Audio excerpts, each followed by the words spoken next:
If you've been watching the precious metal space recently, you'll know that silver has started to behave differently.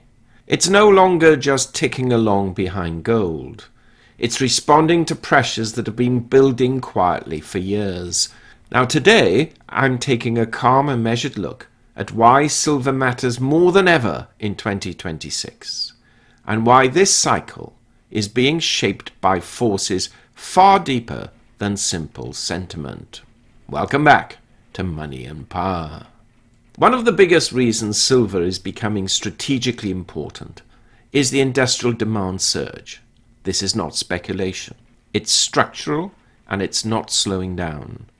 Over half of global silver demand now comes from industry, and whole sectors of the modern economy rely on it.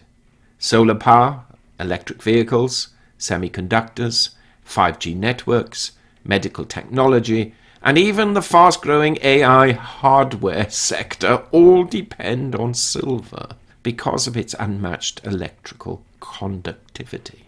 Even where manufacturers try to use less silver in solar cells, the sheer scale of worldwide installations means demand continues to rise. The same is true for electric vehicles and advanced electronics. Silver doesn't have a ready substitute, so industrial users keep absorbing large volumes even when economic conditions soften.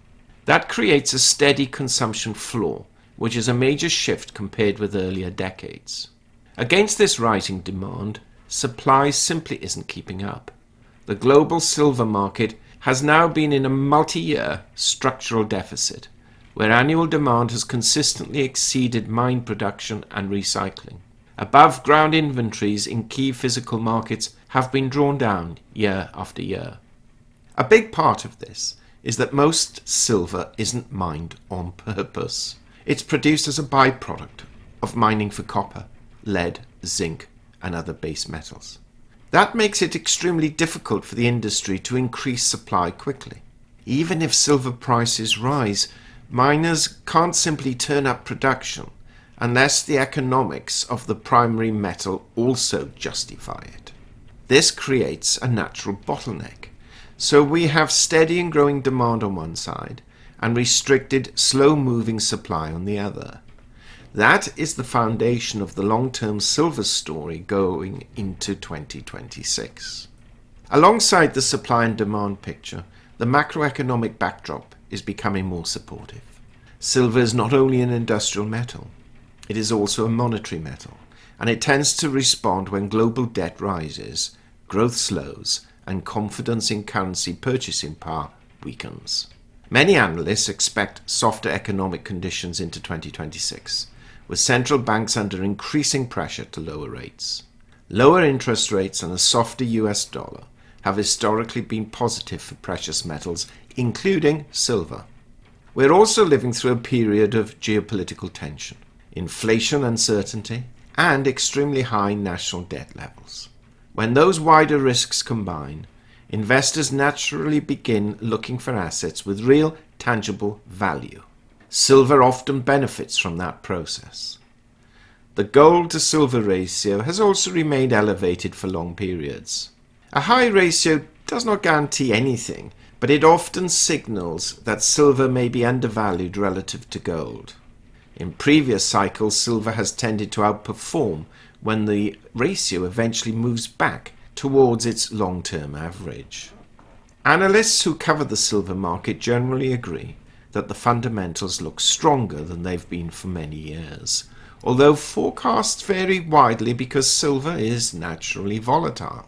Some institutions highlight structural supply deficits and strong industrial demand, while others caution that silver prices can move sharply in both directions. That range of opinions reflects silver's dual identity. It behaves both as an industrial asset and as a monetary one, and those forces do not always move in the same direction. Because of this dual identity, silver is a powerful asset when conditions align. But it can also fall quickly when both industrial demand and investor demand soften at the same time. Investors considering silver for 2026 should expect volatility to be part of the journey. Allocation strategies usually depend on risk tolerance. Some investors prefer a small conservative position. Others adopt a larger allocation to seek greater leverage.